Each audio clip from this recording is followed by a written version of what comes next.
गर्मियाँ आते ही एसी की ज़रूरत पड़ जाती है और एसी से उसका बिल बहुत ज़्यादा आता है, तो कई बार हमें उसको बंद रखना पड़ता है और बहुत कम उसको चलाते हैं।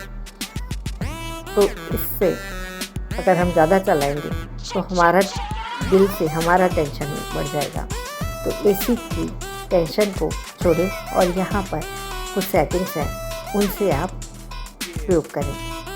आइडियल टेम्परेचर पर ही एसी को चलाएं, उसकी सर्विसिंग लगातार कराते रहें। इस प्रकार वीडियो में दी गई जानकारी से आप फ़ायदा उठाएं। एसी के टेम्परेचर का ध्यान रखें। यदि आप 17-18 पे टेम्परेचर सेट करते हैं तो उससे काफ़ी बिल आ जाता है। इसकी जगह आप ज़्यादा टेम्परेचर पर सेट करें तो उससे आपका बिल कम आएगा। जैसे कि 20 से लेकर 24 तक आप उसको सेट करें तो आपका बिल कम आएगा। जितना कम टेम्परेचर एयर कंडीशन पर सेट करते हैं उतना ही बिल तेज़ी से बढ़ने लगता है, उतना ही ज़्यादा बिल जाता है। एयर कंडीशन का सबसे आइडियल टेम्परेचर 24 डिग्री होता है। अगर आप 24 डिग्री या इससे ऊपर के तापमान पर चलाते हैं तो बिजली का बिल काफ़ी कम हो जाता है।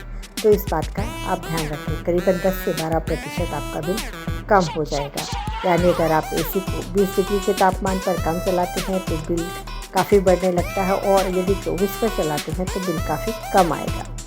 एसी के बिल को कम करने के और भी अन्य उपाय हैं, जैसे कि अगर आप एसी के बिल को रोकना चाहते हैं तो सही समय पर आप एसी की सर्विस करवाते रहें। फ़िल्टर को जैसे कोई लोग साफ़ नहीं करते हैं तो फ़िल्टर को बार बार में साफ़ करवाएं, इससे बिल आपका कम हो जाएगा। और एसी को जल्दी से रूम ठंडा कर दे और इससे ज़्यादा एसी को नहीं रखना पड़े, इसी के साथ सीलिंग फ़ैन को भी कम स्पीड पर ऑन रखें। इससे रूम जल्दी ठंडा होगा और आपका एसी बिल कम आएगा। एसी को ऑन रखने के साथ साथ दरवाजे विंडो बंद रखें। लाइक, शेयर और सब्सक्राइब करना ना भूलें। धन्यवाद।